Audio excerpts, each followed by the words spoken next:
Would you be the jerk for telling your uncle to mind his own business in front of everyone? We'll get into that in a bit, but first, am I the jerk for sending child maintenance statements to my ex-mother-in-law? I, 35-year-old female, split up with my ex just over a year ago. We had some issues getting him to provide for our son, now 8. His parents were very much interested in the drama. When I made an application through official child maintenance service and he received a schedule listing his monthly payments, his parents contacted me asking to agree to an unofficial payment plan because the CMS amount was just too much, claiming that getting a lower amount agreed between us was better than not receiving a single penny through CMS. I refused, deciding that having this agreement on paper and not receiving it would still be better than maybe getting something. My ex didn't make a single payment and lost his job shortly after. His child maintenance amount was recalculated, granting him payments of £7-ish a week, which he still refused to pay, which then caused the CMS to collect the money themselves and charging him and me some extra fees for the service.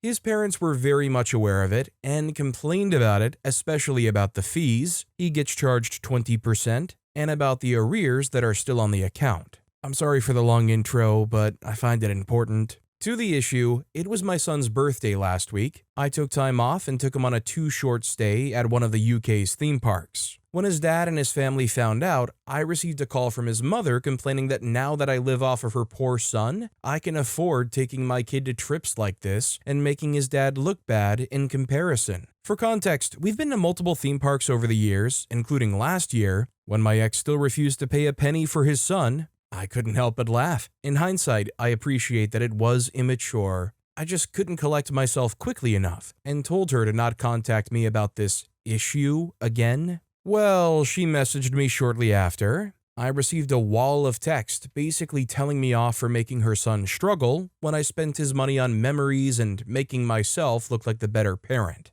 I couldn't take the BS and took 2 screenshots. Holiday booking confirmation, including hotel, park tickets, etc. Total child maintenance payments received in the last year. I sent it to her with a note. Has your poor son sponsored our trip, or has he taken active part in providing for his son's name over the last year? You can't claim both. Pick one, please. In response, I received more angry messages from both ex-mother-in-law upset about being called out like that, and from my ex, who was angry that I got his mother involved, and that I pointed out how bad he is at providing for our son. I don't think I got her involved, but my opinion may be skewed, so here I am asking, Reddit, am I the jerk? Edit, I thought I would edit the post to answer the most repeated question. I've been in touch with my ex-in-laws solely to allow them to stay in touch with my son. They have a good relationship with him, but they struggle to make arrangements with my ex to have proper grandparent-grandchild time during my ex's custody times. It's worked quite well in the last months. I do agree with you guys. This incident just made me want to seize all contact with my ex-mother-in-law, and I will contact them letting them know that from now on, I would like them to make alternative visitation arrangements between themselves so I can have some peace and quiet. Your comments about being the jerk to myself made me realize that in attempts to keep my child happy and have contact with his extended family, I've given them too much freedom to try to butt in and comment on my own life. So all I can say is that I greatly admire OP's focus on trying to keep these avenues open for the kid. You know, giving the kid and grandma an opportunity to still see each other. Problem is, I also agree with what the edit is kind of getting at, which is, if the grandma is making your life that much more stressful and annoying and just being a huge nuisance, what option do you have? OP's not the jerk, and they didn't drag the grandma into this. Impossible Reason 2204 commented, I had an ex like this. The payment calculated was next to nothing, but he still wanted a different agreement between us for less.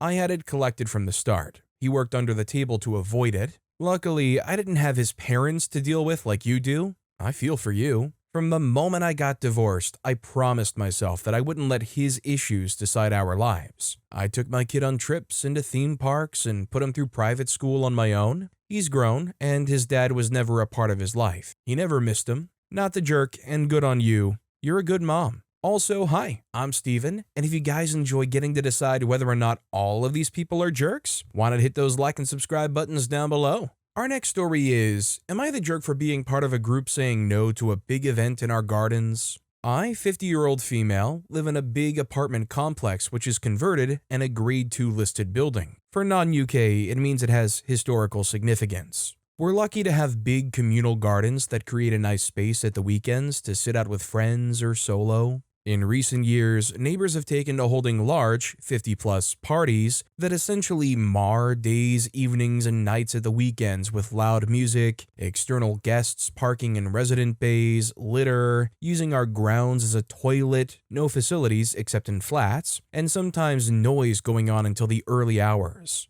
Many times, it's external people doing it, but nobody really wants to go and challenge them. Recently, a newish tenant declared her intention to hold a big party in the grounds, and her Facebook post got a few likes from her friends. But when it came to the weekend in question, she had hired in a massive marquee that could easily hold 100 people and decided to put it up right in the middle of the gardens. Things kicked off in our Facebook group, and many of us posted things like, "We get disturbed by big parties," or "It's too much." The worst comment was, "This is taking the pee, it's a spaceship." Another group of residents, interestingly most of whom don't get impacted by garden parties as they're on the other side of the building, started name-calling and insulting those who said it's too much. We are apparently sad, mean, despicable douchebags. Just some of the choice phrases. We, the Too Far group, then all started getting trolled and messaged privately by this woman's friends, and after us being accused of piling on the woman, we then received a massive pile-on of messages ranging from the mean, miserable, despicable, sad old farts to the petulant, "I hope you're happy" grumpiness backlash piled on all weekend, because they decided to move the party after our reaction. It got pretty toxic very quickly, to the point of bullying.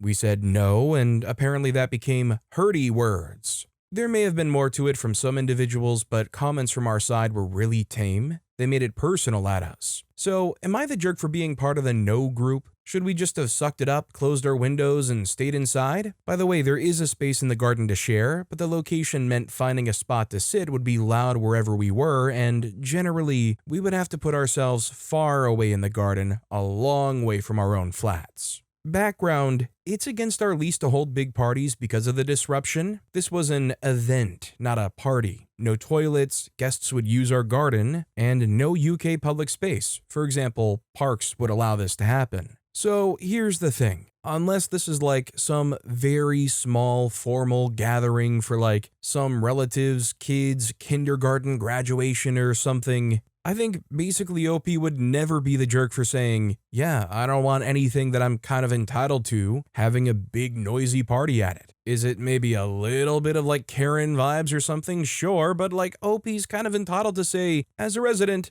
I don't really care for that." Tiny D71 commented, "It sounds like the people who wanted to take advantage of the garden didn't like being told no and reacted defensively. Moving the party afterwards suggests that they knew they were in the wrong. This might be a good time to establish or publicize some reminders about the rules or use of the communal gardens so everyone is clear, or gets a visible reminder about what's allowed and what's not." Absolutely not the jerk in this case. Our next story is, am I the jerk for letting my girlfriend stop coming over in the mornings after my mom's friend complained about her showering? My girlfriend works 12-hour overnight shifts, 7 p.m. to 7 a.m. After work, she sometimes comes to my place to shower and sleep. She usually arrives around 8:15 a.m., takes a quick shower by 8:30, then crashes out for the day. Here's where the issues come in. My mom's long-term friend, who rents the basement, complained that the sound of the shower at 8:30 a.m. woke him up. My mom passed the complaint along to me and asked if my girlfriend could avoid showering until everyone is awake.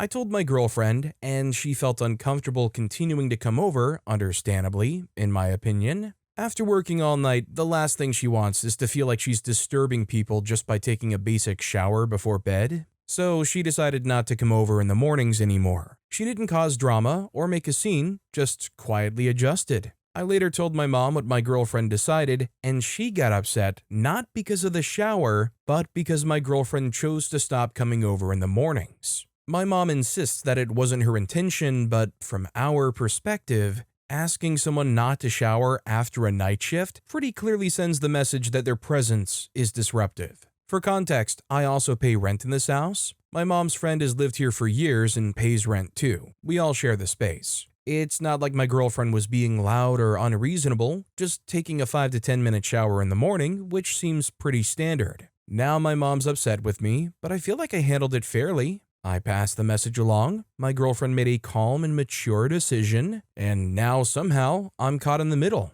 Am I the jerk for not pushing back harder on the complaint, or for letting my girlfriend decide to stop coming over in the mornings? Honestly, I thought going into this post, based off of the title, that it was going to be about the girlfriend being upset that OP didn't chase her enough. Oh, you let that be the reason why I stopped coming over in the mornings and now we never see each other, or something like that. Not OP's mom being upset that the issue they passed the complaint on about got resolved. I mean, for OP, it's just one giant game of what do you want from me? DaisyChain0011 commented, 8:30 a.m. is not early to be showering. Most people would have to be at work by 8 a.m. and would be showering at 6 or 7 a.m. Your mom should have shut down the complaint and not brought it to you if she didn't want your girlfriend to act on it. Weird, but you're not the jerk. Manda Raven commented, yes, his mom should have shut it down, but also this derpy OP should have shut it down before passing on such unpleasantness and unreasonable expectation to his girlfriend. Our next story is, am I the jerk for refusing to babysit my sister's kids every weekend even though I work from home and she says I have the time? My sister has 2 young kids, 3 and 5. She recently started asking me to babysit every weekend so she and her husband can have a break. I work from home during the week, but I'm still exhausted by the end of it and use the weekends to rest, clean, and have my own life. When I told her I can't commit every weekend, she said I'm being selfish because I don't have a real job and don't understand how hard it is to be a parent. For context, I am single and don't have kids. Now my parents are saying I should help because family supports each other, but I feel like I'm being treated like free childcare. Am I the jerk for putting my own time first? OP's 1,000,000% not the jerk. Why would they be liable for watching anybody else's kids at all? Like, I'm sorry, sis, but if you can't watch your own kids, did you ever consider, like, I don't know, birth control? Like, I'm really not trying to be a jerk, but you can't look at your brother and say, yeah, that's going to be my go-to free babysitter for every weekend for an undeterminable amount of future years. Untaken Taken username commented, what? Not the jerk. Don't have a real job? No idea how hard being a parent is? I'd reply with, well, I didn't choose to have kids, not just 1 but 2, and secondly, working from home isn't easy and it is having a real job. It's even harder sometimes, and she has no right to minimize your livelihood. You work all week like anyone else, and then you're tired and your weekends are reserved for rest for you. I would tell her off for shaming your job first of all, then tell her this is not how anyone asks for such a big favor, free childcare. If you have the audacity to ask for free childcare just because we share blood, maybe learn to be nice. Asking you to sacrifice your weekends for her life decisions should be done with manners. Only once she apologizes and understands that what she said was selfish and not right, will I extend to make peace and offer 1 or 2 days somewhere in the month. Even if you can do more, I wouldn't offer it because you deserve to have your freedom too. This isn't a 3-way parenthood. Just because she chose to have 2 children and is finding life hard doesn't give her or anyone else the right to tell others, oh, you don't know what it's like. Yeah, we shouldn't be comparing each other's choices anyways?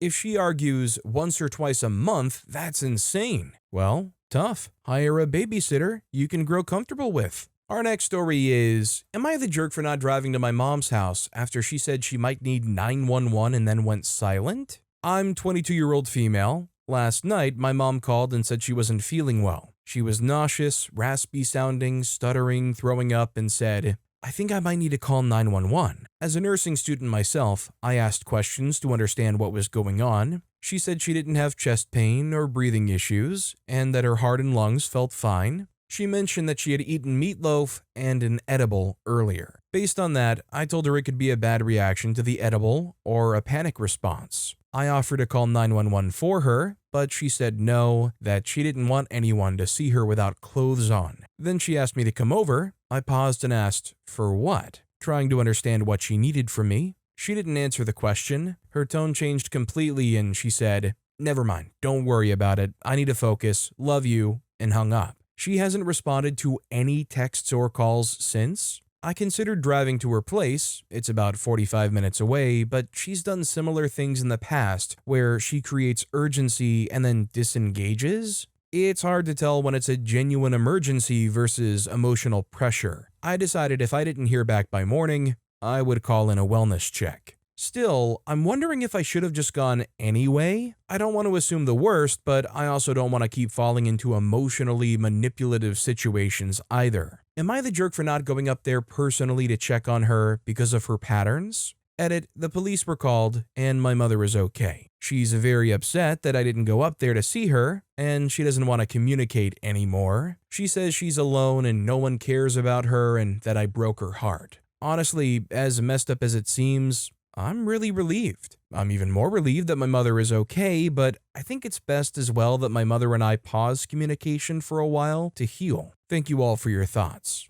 You know, I know myself, and if I were in OP's shoes, I would be kind of freaking out. Obviously, the situation is a little bit different. OP knows their mom and maybe knows a little bit more context clues or can feel a certain way a little bit more certainly than I would. I mean, don't get me wrong, I can easily see how this is a manipulation tactic. The whole, nothing, I'm fine, I just need to focus, goodbye. And then going out of their way to not pick up your calls, not text you back, to hopefully like force your hand that you have to go over there. That said, I would still be freaking out. Original Zone 4276 commented, "Why would you wait until the next morning? Call in for a wellness check now." Edit to add, snarky comments about calling the cops should go to the person saying they wanted her to have a wellness check in the morning, which is OP, not me. The only reason I put wellness check versus ambulance was because of how the post was worded. Getting help now versus later. Our next story is, would I be the jerk if I install locks on the toilet seat? I, 40-year-old female, live with my two teenaged sons, 15-year-old male and 14-year-old male, and my husband, 42-year-old male.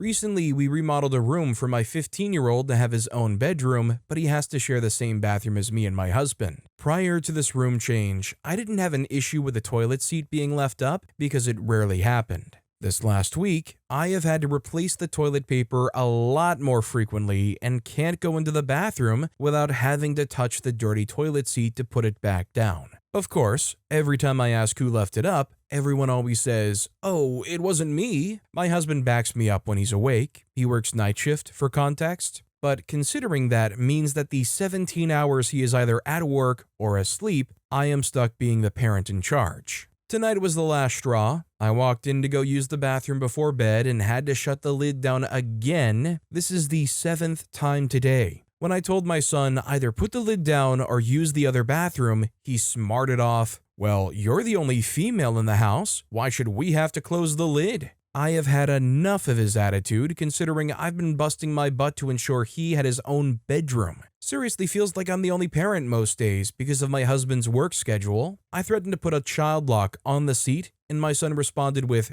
"Good luck cleaning pee off the seat then." Would I be the jerk if I installed child locks on the toilet? Just to add some clarity, he's now grounded for his disrespect and language he thinks is okay to use at me. Edit/update. Holy cow, I didn't expect this to instantly blow up. Okay, so backstory, we moved into this house last year. Our house we moved from, the boys had basically their own living room, bathroom, and bedrooms. Our house we moved into is small. It was originally 2 bedrooms, 2 bathrooms. We remodeled the laundry and storage room into another bedroom for my oldest son. Prior to this, the boys had a bathroom of their own in their room. My bathroom was off of the hall. The master bedroom was the boys' room, even though it wasn't much larger than the one my husband and I have. So my 15-year-old now has the room across the hall from us. Prior to this switch, he shared a bathroom with his brother, and if they left the seat up, that was their own issue, seeing as they didn't use mine. As for how my son's punishment, he's now grounded from my bathroom and has to use the one in his brother's room. Since neither of them admitted to leaving it up, they both have to share again. He's also currently washing laundry and cleaning my bathroom.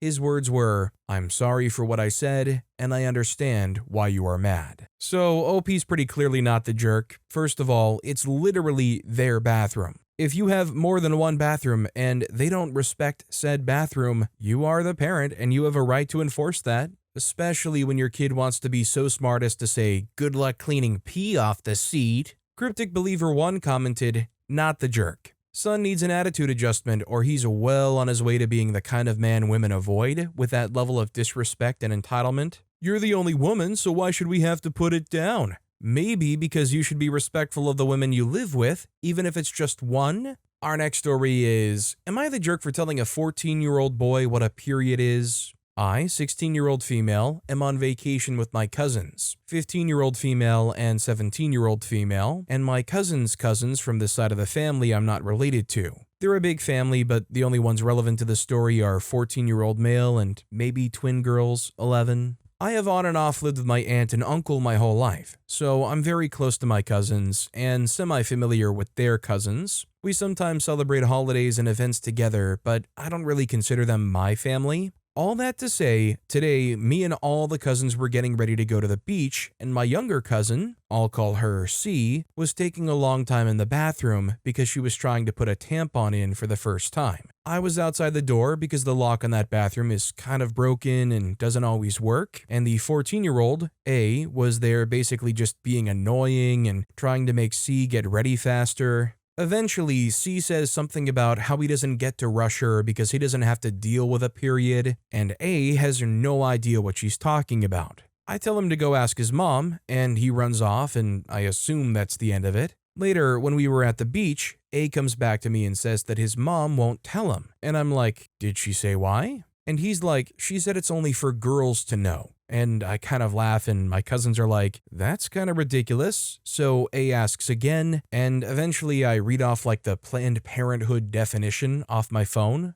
A is like, does that happen to my mom and sisters? And I'm like, maybe, but don't ask them about it, it's rude. He asks if there's anything he can do to help C, and we're like, not really. And then he runs off to go play in the water or something. Then A's mom blows up at me at dinner, saying I was telling him things he couldn't understand, and that me and my cousins were always trying to corrupt him. While everyone I've talked about this has said his mom overreacted, people are split about whether or not I was also in the wrong for telling him what I did. I will say, A has something developmentally going on. He can be a lot more immature and hyperactive than other people his age, and he was homeschooled for a time I think because he couldn't handle regular middle school. But even then, I'm pretty sure I was told the basics of this kind of thing in early elementary school, and I wasn't traumatized or anything. I will accept my verdict though. Am I the jerk? In my eyes, I don't really see how OP could possibly be the jerk. If anything, I think OP would be more of a jerk if they broke the kids' immersion that Santa Claus isn't real if they happen to still believe he is. At least with what OP says, it's actually based in reality to begin with. And a big sorry out there to anybody that may have believed Santa Claus is still real. Don't tell anybody, but he is real. He's just actually Kris Kringle. The Stallion Trap commented, not the jerk. This is why we need that kind of education. Why shouldn't a 14-year-old boy know what periods are? Most of the girls he knows likely have periods at that age. His mother is weird. Our next story is, am I the jerk for telling my uncle to mind his own business in front of everyone? This happened on the 4th of July, but I'm still getting flack from my dad, so I figured I would ask the internet. Some background, I, 17-year-old female, and my family gather at my aunt's, dad's sister, house on the 4th for a barbecue and hang out as a family. My dad and his family are mostly Irish, as their mom/my grandma came to the US from Ireland when she was 20 and pregnant with her oldest. However, the only culture they kept was the drinking stereotype. This year, my sister, 24-year-old female, we'll call her Jenny, brought her boyfriend, 25-year-old male, who we'll call Eddie, to meet our dad's side of the family. Eddie doesn't drink, and my uncle Dave likes to make stuff like that his business. Throughout the evening, Dave sees that Eddie isn't drinking and refusing alcoholic drinks. He walks over and offers a beer. Almost everyone was outside. I was inside getting a pop or soda, and Eddie was about to go back outside. This conversation ensues. Dave said, "Do you want a beer?" Eddie said, "No thanks." Dave replied, "We have other kinds if you want to try those." This is an Irish household. We have plenty of beer. Eddie said, "No thanks. I don't drink." Dave said, "Why? You're too young to be an alcoholic, or do you just like pretending you're better than people by not drinking?" Now I'm listening. Uncle Dave has a habit of acting like this. He tries to egg people on. He even got into a fist fight with his niece at her own wedding. Eddie's father is an alcoholic, and Eddie just doesn't like the taste. Dave bugged Eddie for another 5 minutes before I said, Uncle Dave, can you just mind your own dang business? He doesn't have to tell you anything. Dave didn't like that, and after telling me I was a disrespectful punk with no care for authority, went outside to the patio. I found out later he complained to my dad about me cursing at him. Once home later that night, after getting an earful from my dad on the car ride home, Eddie thanked me for standing up for him. My dad says that I had no right to say that to my uncle and need to apologize for being rude. I tried to ask about my uncle questioning Eddie about something that was none of Dave's business, but my dad just got mad that I was calling him Dave and not Uncle Dave. So, Reddit, am I the jerk? OP's not the jerk here. Honestly, I hope just about anybody in OP's position would stand up for Eddie. Like, I find it frankly disgusting that they said, "What? Do you think you're better than everybody by not drinking alcohol?" Yeah, Uncle Dave, that's why I'm better than everyone. It's because I don't drink alcohol. Comprehensive Band 586 commented, "Not the jerk. Did Dave apologize for being rude and violent to his niece at her wedding? Your father's a jerk for insisting you had no right to say it. Eddie has the right to refuse alcohol. Eddie doesn't have the right to harass him about it." Our next story is, am I the jerk for not giving up my room for a guest? My sister's partner's brother is staying over for a few days at an apartment we share and pay for equally. He's moving into his own place in less than a week, but until then, he's sleeping on our futon downstairs. I'm fine with hosting him, but my sister expects me to give up my room for him to sleep in and for me to either go sleep downstairs or in her room. I don't want to because it's my own space and I need to pack for a trip while he's staying over, which would be a lot harder if I wasn't staying in my room. My sister thinks I'm being rude and inhospitable. Am I the jerk? Edit for context, my sister is also willing to give up her room but thinks it'll be weird. Also, her partner doesn't live with us, they're long distance. The brother's staying with us until his lease starts on August 1st. Update, thanks for all the replies. I talked with my sister and she offered her own room, but he's choosing to stay downstairs. Problem solved. OP's 1,000,000% not the jerk. Why would they be pressured to give up their room for somebody they didn't bring in? It's the sister's partner's brother. She should give up the room, no? Apprehensive Book 4214 commented, not the jerk. My sister's also willing to give up her room but thinks it'll be weird. Is she really willing? Sounds like she's coming up with BS reasons on why she can't give up her room. Also, why does he even need a room? Sounds like he's fine on the futon and your sister and or partner are the ones dissatisfied. Just keep saying no or asked and answered. Our next story is, am I the jerk for having my wife not attend my sibling's wedding? My brother, let's call him Nathan, is getting married early next year to someone he's been dating for a long time. My wife and I both have no issues with either of them, and we were both looking forward to attending the wedding, until he told us recently that children would not be allowed to attend the wedding. We have a 1-year-old son, who is the only child who is blood related to either the bride or groom in the wedding. Nobody else has any children. We both have very small immediate families. We also live a good distance from any family. Both of our parents live multiple hours away and aren't always viable options for sitting,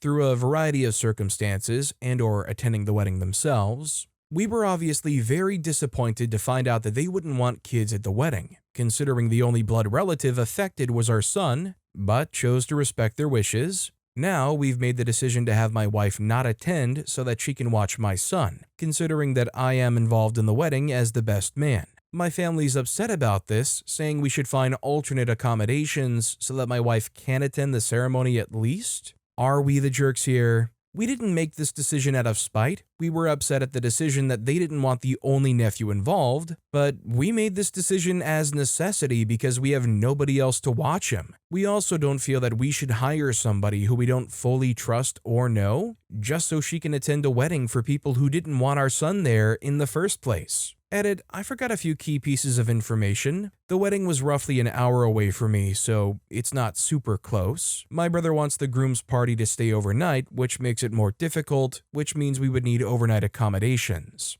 There is a hotel nearby for my wife and son to stay in, but I just can't justify paying for a room for them to just sit there and do nothing all night. This is our first and only child, so we're probably overprotective and paranoid. But we don't want to just hire anybody to come and watch him, especially when we're gone for a lengthy period of time, over an hour away. So I think OP's pretty clearly not the jerk here. It just doesn't make sense. They're brand new parents, they got a newborn kid. It's just frankly what works for them, and they really should not be giving OP all this flack and pushback for a very justifiable thing. Zagriel55 commented, "Not the jerk. You're not the jerk here, and neither is your sibling and his wife-to-be. Your wife and son not attending is a consequence of the decision of having a child-free wedding. You can't be faulted for that. At the same time, it's the couple's prerogative to get married however they want. Who are the jerks here are the people who judge you for it or judge the bridal party." Our next story is, am I the jerk for making my wife throw out a whole chicken? So my wife decided she was going to try a new recipe for dinner tonight. It's a one-pot thing with orzo. She ordered the groceries online this morning and then went to collect them around 11 a.m. She got back home around midday and unloaded everything from the car. Flash forward to 5:30 p.m. and wife returns from an afternoon walk with her friends. After 5 minutes of dinner preparing sounds, I hear a loud, "What? Where has the chicken gone?" from the kitchen. I naturally assume that she forgot to order it, but she assures me there is a chicken somewhere. Eventually, she tracks it down. It has been in the boot of our car all afternoon. Now, the chicken wasn't a frozen chicken. The chicken was a whole, fresh, raw chicken in a sealed bag. Although it wasn't a particularly warm day, we still had a high of 16 degrees Celsius, 60 Fahrenheit, and our car was sitting out in the sunshine all afternoon. I told my wife I was posting this, and she wants me to stress that the chicken was still cool to the touch. Personally, I wouldn't say the chicken was warm, but I also wouldn't call it overly cold.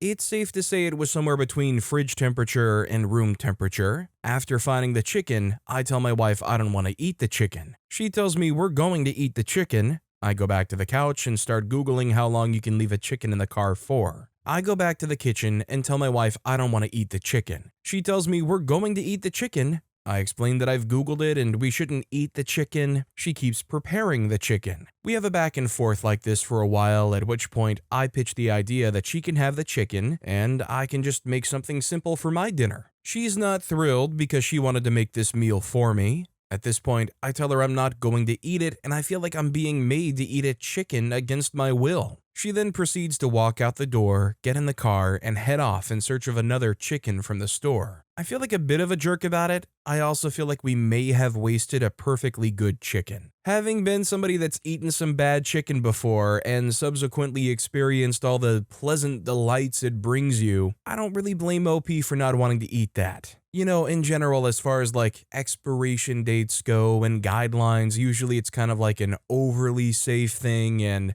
most times, even if something says it is expired, it's not really expired. I'm willing to overlook that sometimes for something on the shelf or in the fridge, but not for a chicken that's been sitting in the trunk of a car all day. Bubbly Chicken 9358 commented, "You know what's worse than throwing out a chicken? Food poisoning. I would not have eaten that chicken either. Not the jerk." Bygees commented, 100% I wouldn't have eaten that chicken either. There's nothing worse than food poisoning. Your body will purge every last drop from the mouth and the anus, usually simultaneously. Our next story is, am I the jerk for ordering a takeaway after my in-laws ate my food and called me a picky eater? I, 30-year-old female, had a barbecue with my partner's family about a week ago. Both me and my partner brought food for ourselves and to share as well, since I don't eat certain things. Meat, apart from bird meat, fish, and seafood, can't have too much lactose products or anything too oily, and intolerant to a couple of fruits. With all the above, I get very nasty stomach issues if consumed, and fish, no matter how fresh or cooked, just stinks to me. This was the case from a very young age.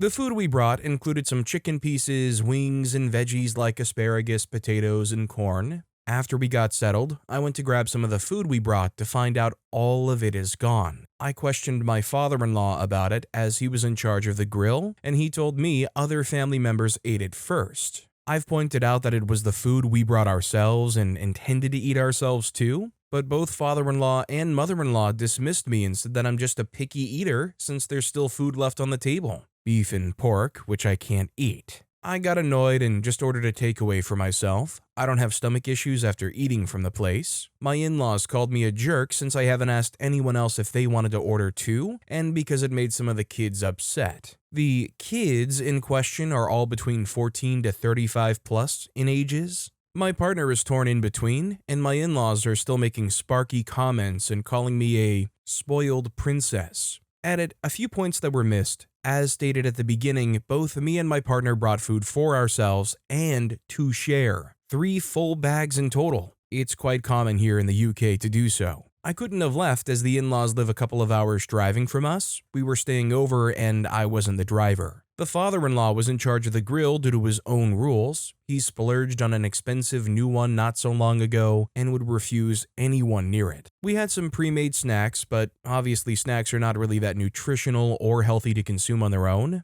Edit 2. Other questions answered. They knew about my restrictions and that some of the food is mine and for me due to them. They've known me for nearly a decade and we've had plenty of meals and barbecues together and the restrictions were never a problem. I haven't seen the cooking process as I was in the other part of the garden, which is fairly big, busy with other kids and dogs. We were playing football, so I wasn't aware when the cooking started. There were plenty of leftovers after, enough to fill the entire fridge, so it wasn't the case of not having enough food. I think OP's mostly not the jerk. I think the bottom line is maybe they didn't do a good enough job trying to make it horrendously clear that their food is their food and for nobody else to touch it. But from what OP's saying, it seems like they're implying that it should have been extremely clear that this food was off limits to everyone else. Nuggets256 commented, "My wife doesn't eat pork and hasn't the whole time I've known her. My family is partly Japanese and as extension use a lot of pork in cooking.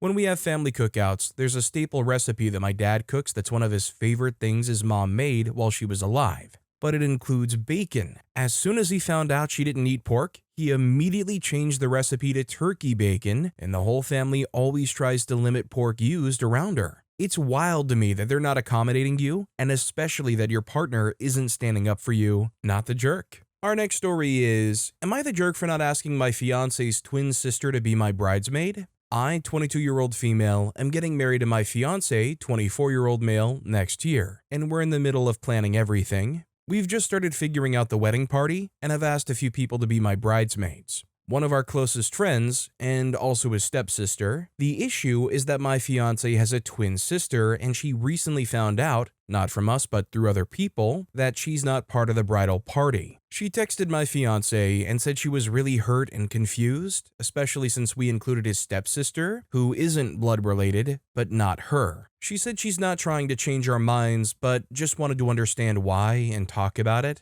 Here's the thing, I'm honestly just a lot closer with his stepsister than with his twin. His stepsister and I have gotten pretty close over the years, and I see her as a real friend. His twin and I are friendly, but we've never really had a deep connection. We don't talk or hang out one-on-one. It's not personal. I just didn't feel like she was the right fit for my bridesmaids. Now I'm feeling kind of guilty because I didn't want to hurt anyone, but I also feel like I should be allowed to choose the people I feel closest to, regardless of family dynamics. I didn't expect it to be this big of a deal. So, am I the jerk? Update, I feel like I must be pretty clueless or out of the loop with family dynamics. I have 2 brothers and 3 step-siblings, 1 brother and 2 sisters. Not a single one of them are included in either wedding party. My fiancé mentioned an idea of her being a groomswoman, but then he changed his mind. I don't know, man. He isn't very close with her, and important note, he has another biological sister and another stepsister that aren't included. So let me clarify that realistically, I don't have much idea in the way of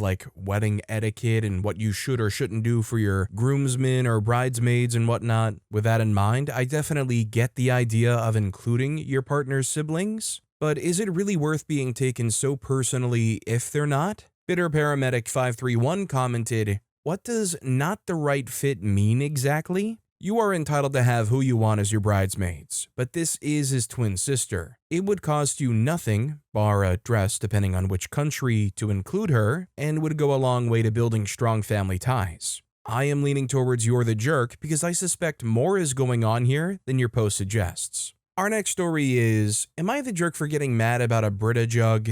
I always use the Brita filter in my fridge to fill my 40-ounce tumbler in the morning. It had been a few days in a row where the jug would be empty before I could fill up my tumbler, and I thought I was losing my mind because I was filling it like always. I thought it might have been my boyfriend, who doesn't normally use the filter, so I decided to ask him. I didn't want to sound accusatory, so I asked, "Hey, have you been using the Brita for water in the night recently?" He replied, "Yeah, I've used it to fill up my glass." I said, "Oh, okay, that makes sense. I haven't had enough water to fill my tumbler in the morning and thought I was losing my mind. Do you think you'd be able to just top it up if you use it in the middle of the night so I can have enough in the morning?" I thought it would be a simple, "Yes, I didn't realize, I will do that from now on." Instead, he told me I was ridiculous for needing a full 40 ounces of water in the morning and that he shouldn't be expected to fill up the Brita every time he wanted a glass of water. There have been other instances like if I left a few dishes in the sink, he washed his own and left mine. They've all added up to really bother me, and when I brought it up again, he basically repeated the same thing. He also said that I shouldn't even need that much water, that I could always fill it up wherever I was going, etc., etc. Basically, if you want to fill up your water, that's not my problem and you should be the one checking it's full at night. Which I always do, except he was using it in the middle of the night when I was asleep.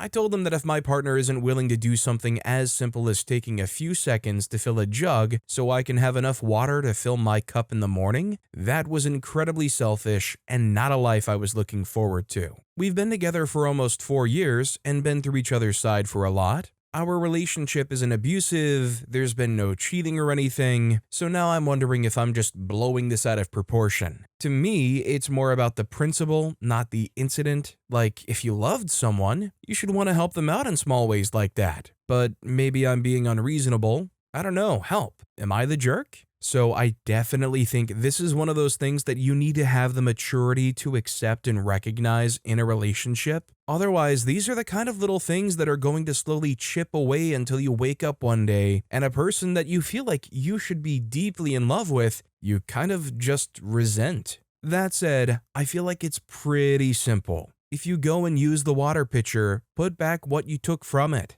Like, really, it's one of those bare minimum things that makes you start, like, judging people and causing that resentment, because how long does it take to pour 8 ounces of water back into the filter and toss it back in the fridge? Lorelei Fluffybutt commented, "Let me tell you the story that broke my marriage. It was ice cream. For years, and I do mean years, each evening I would serve my husband ice cream. Later in the evening after dinner, I would ask him, 'Do you fancy some ice cream?' And he would say yes, and I would get it for him. One evening, I was busy and didn't have the time to do it, so my husband got up, went to the freezer, and served himself 1 bowl of ice cream. Did not offer his daughter or me, just him. I stared at him while he did this and said, 'What about me and his daughter?' He looked blank, could not understand why I was so upset and hurt. It was then that I realized I did all the giving in the relationship and was getting very little back, and my position was not wife, but maid with extras. It was the beginning of the end. Is that what you want? A life of constantly being placed at the bottom of the pile, refilling the Brita? It's so simple. Sorry to tell, you're being told you're not worth 30 seconds of effort from him to make your life a little smoother. FTS. Our next story is, am I the jerk for asking my roommate to stop propagating more plants because the apartment no longer feels shared? I live in a 3-bedroom apartment with 2 roommates. We just re-signed our lease for another year, partly because the market is competitive and partly because we all like the place. Over the past year, we've experienced minor tensions when it comes to cleaning standards, but nothing major. One ongoing issue has been how changes to the common space are handled. My belongings have been rearranged or replaced multiple times without notice, such as when a baker's table I liked was removed and replaced with a shelf. I've tried to be flexible and not make a fuss, but one roommate's plant collection has slowly taken over the living space. She started with about 5 or 6 plants in the living room, but now there are over 20. Every table, shelf, and windowsill is packed. She's even hanging plants from the closet doorknobs. They're mostly propagations of the same 2 species, and the quantity has made it feel like there's no room left for anyone else. I can't even use the coffee table or watch TV without having to move plants. It's also affecting how the apartment functions. She repots plants frequently, and dirt ends up on surfaces and windowsills, which she doesn't try to clean thoroughly after. One sill is so coated that my attempts at cleaning it haven't helped, and I'm worried we'll be charged for it. She's also moved some of my plants, including one in a sentimental pot I've previously said was important, to areas without sun. She insists we leave the blinds open at all times and says I can't open the windows because it would damage her plants. I finally snapped and told her we needed to stop adding more plants and actually talk about how we use the shared space. She was upset and said she just wanted the apartment to feel lived in. I said I understood that, but it doesn't feel like our apartment anymore. It feels like hers. She responded that the space hadn't really been decorated before, and I told her I would be happy to make it feel more like a home, but I want to do that collaboratively and blend our styles. It's not that our tastes are different, it's that I haven't been included in any of the decisions.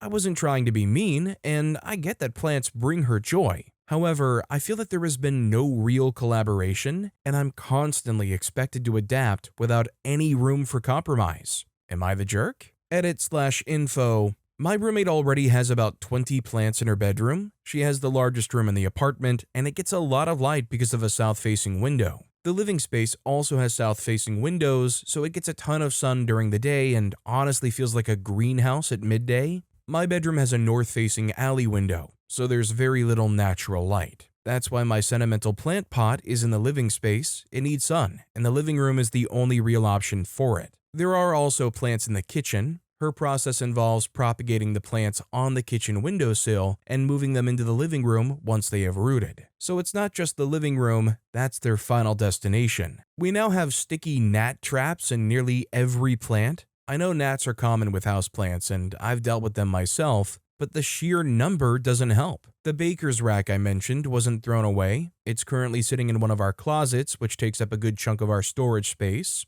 Our third roommate has stayed out of this. She mostly keeps to herself and prefers to spend time in the kitchen, which is less impacted by the plants. She hasn't really weighed in and seems to be steering clear of the whole situation. The current conversation actually started when she went on vacation for a week. She left a sticky note on her door asking me to open and close it at certain times so her plants could get proper airflow. It wasn't a huge ask, and I made sure her plants got airflow like she requested, but it made me realize just how many accommodations I've been making, and that's when I brought up that we probably need to have a broader conversation about how we use shared space. In terms of where things stand now, I asked her to remove or relocate some of the plants and to stop propagating or repotting in shared spaces. She said I was interfering with her hobby and what brings her joy, so we haven't resolved anything yet. So I think OP is not the jerk just from the perspective of they're kind of taking over the entire apartment. If there's so many plants in this place that you can't use the coffee table without pushing a plant aside or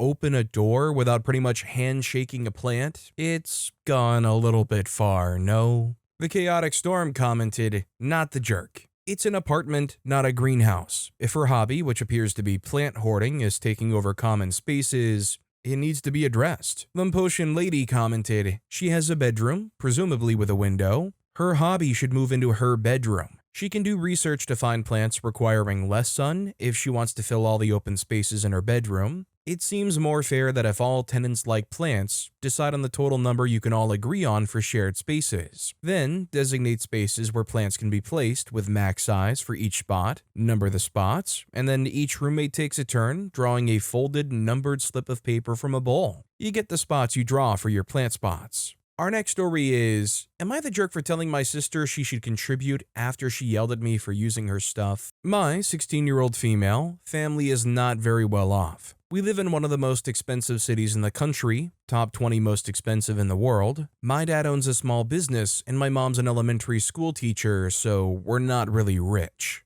My sister, 24, lives with us rent-free even though she makes almost twice as much as my mom. She works a lot, but a lot of it was dumb luck. Her main job is singing for her boyfriend's church. She sings 3 days a week and they got her a car, pay her $50,000 a year, gave her an allowance for college, and they send her to other churches across the country and even went to Europe a couple of times with a group of people to preach. Besides the church thing, she's a private swim coach. She charges $150 an hour for private lessons, or $100 per kid per hour for group lessons, and she does that 5 or 6 hours a week. Then, on top of that, she babysits for one of the pastors for $40 an hour. She's a substitute teacher, and she might start teaching mommy and me classes at the church daycare. I know it sounds like a lot, but it really comes out to one full-time job. Church is about 15 hours a week between performances and rehearsals and other events. Babysitting is about 10 to 15 hours a week. Coaching is 5 to 6 hours, and subbing is 3 to 6 hours a week. She has a lot of disposable income because she makes really good money, and the only thing my parents make her pay for is her car insurance, which the pastor pays half of since she drives his kid in her car. Since she has a lot of money, she gets to buy some really nice stuff. My brother, other sister, and I use the $2 shampoo and conditioner. Our toothbrushes and toothpaste come from the dollar store. Laundry detergent is whatever's cheapest, even if it doesn't work great, and I'm pretty sure they water it down. My oldest sister pays $14 for a bottle of shampoo that's smaller than my $2 one. She gets body wash at Lush and gets to use detergent that doesn't make her clothes fade. She even gets her own food because she likes name brand and my parents always get generic. She paid me $20 a week to do her chores, so I started putting some of her shampoo and conditioner and body wash in little travel bottles so I can use some. And I would take some of her detergent pods and scent beads to use on my clothes, and I would eat some of her snacks. She eventually caught me because she noticed her stuff disappearing faster, and my brother ratted me out, and she yelled at me and called me a little thief. I told her she's a selfish bench, and if she has money for name brand premium everything, she should contribute so the rest of us can use something at least kind of decent. Now she's staying at her boyfriend's apartment and is threatening to move out if my parents don't do something about me stealing. My brother and other sister think she's overreacting, but my parents are pretty ticked. Am I the jerk for telling her to contribute? If OP is upset that they're being allowed to skate by, that's really more of a problem between them and their parents. Maybe it's fair for OP to go to their sister and say, I feel like you really should be contributing more. It doesn't really seem fair what's going on here. But I can't really get behind justifying and approving and putting a big stamp on, yeah, scoop your hand in there and take some of those detergent pods. Yeah, pour out some of her shampoo in little travel bottles. What OP's doing here, this isn't some Robin Hood situation. OK Presentation 2068 commented, you're the jerk for sure. You stole from your sister. Stealing isn't okay just because someone has more money than you. Whether she needs to contribute or not is between her and your parents and is none of your business. If you want nice things, then go out and get a job after school. You don't need to steal from someone just because you have less than them or because you think they've had dumb luck. My next door neighbor won the lottery and has way nicer things than I do. I don't go steal it just because he was lucky. Our next story is, am I the jerk for reporting my classmate to our professor? I'm in grad school and currently taking one of the prerequisite courses required to graduate. We had to partner up for the class since it involves research. My partner's been asking me to finish her homework for the class because she's been busy with work and other responsibilities. I've told her repeatedly I will not do that, yet she keeps asking me both in person and text messages. I decided to tell the professor about everything because she was making me feel uncomfortable, and her work is not my responsibility. She's now upset because she said she's going through a hard time and just needed the help. According to her, I betrayed her. She keeps telling me how she'll fail the class. Am I the jerk here? OP's 1,000,000% not the jerk. It's just not fair for them to try to push that onto OP like that. Here's the thing, in most places of the world, if you're going through a tough time and you need a break, that's when you go to the teacher and you tell them that. That's not the thing you try to trauma dump on your research partner and hope that they do all the work for you. If anything, it screams disingenuous to me because why would you say that to your classmate? Why not go to the teacher and say, look, I'm going through a really tough time. Is there not some kind of mitigating circumstances thing that we can do? The Chaotic Storm commented, not the jerk. This sort of thing is against the academic code of conduct at pretty much every institution. You are responsible for your own work, and having someone else do it is a big no-no. Esme Weatherwax 7A commented, yep, if it came out later that you did this, you could retroactively fail the course or even be dismissed from the institution. It's also possible to have your degree revoked if the cheating is discovered after you graduate. It's so not worth the risk. Someone having a hard time could be referred to student services to access different kinds of support. You did the right thing here. Our next story is, would I be the jerk if I didn't send my mom the money she keeps asking for? For context, I don't live with my mom. I'm 22 years old. I work my butt off at a full-time job and pay my own bills. Truck note, insurance, light bill, several credit loans, groceries, etc. She's not employed, nor is she looking for a job. Her and my dad aren't married either. Don't think that'll be important, but thought I would mention it just in case. Her and my stepdad have a kid together. Whenever I do send her money, it's always promised to find its way back to me, but hardly ever seems to. It's always a pretty decent sum of money, anywhere between $200 to $500, and normally will put me in a pretty rough spot if I do. I kind of feel like there's some obligation there because she's my mom, but I'm sick of being in a rough spot financially because of it. Would I be the jerk if I just didn't do it? OP's not the jerk if they don't really have the money to send them, or they don't have the desire to send somebody money. It's not like they're obligated to. It's not like there's a law out there that said, this person gave birth to you. You are required at some point in your life to make regular $200 to $500 payments. That said, hey OP, it's your mom. Can I have $500? Exact Cantaloupe 408 commented, not the jerk, your mom is though. You're not obligated to send her money because she decided to have another child she can't afford. Our next story is, am I the jerk for expecting my boyfriend to grab a bag for me? I, 20-year-old female, was at my boyfriend's house, 20-year-old male, yesterday. I'm on my period and keep a few tampons in my purse, but had a ton in the bag I brought over, along with my change of clothes. When I went over, I went to talk to his mom in the kitchen, and we talked for a few minutes, and I left my bag there. I went to his room, and he was playing games at his desk, and I was on his bed. I started bleeding and went to the bathroom, and realized I bled through my underwear and a little through my pants. I checked my purse and saw that I had no tampons, as I forgot to refill it since I'd filled the duffel bag. I realized I couldn't just go to the kitchen, as I now didn't have pants, and I couldn't even leave the bathroom because someone might be there. I called my boyfriend, and he told me to let him finish his game. I asked him how long that would take. He said that it would take like 20-ish minutes till he could help me since him and his friends just got into a new game. I asked if he expected for me to just wait, cramping in the bathroom him and his sister share for 20 minutes.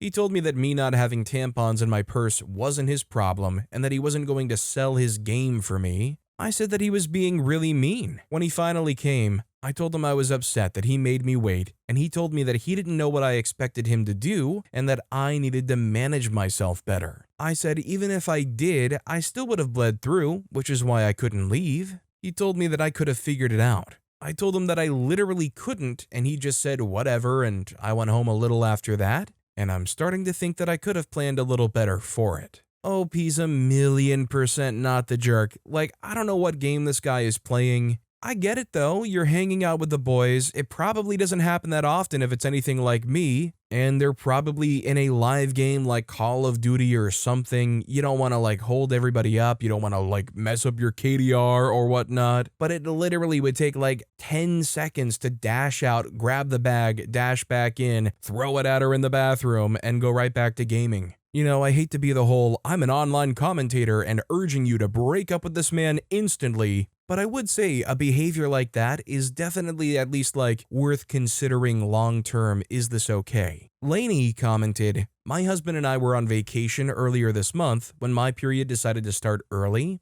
We were getting breakfast and I came back from the bathroom and told my husband. I said that I didn't have any tampons on me, but it was fine. We could just stop by a store after breakfast. I would be okay. He immediately went to a waitress and asked her if she had an extra tampon. She got me squared away, and then my husband apologized to me. He said he felt bad because he usually carries some on him for emergencies, but he left that bag at home. I never asked him to do that. It's just the kind of person he is. That's what real men do. They take care of their loved ones. But with that being said, that's all the time we have for today. Now, if you want to hear another absolutely crazy Am I the Jerk Here story, check out that video on the left. Or if you missed my latest video, check out that video on the right. That said, I'll see you all next time with some more stories.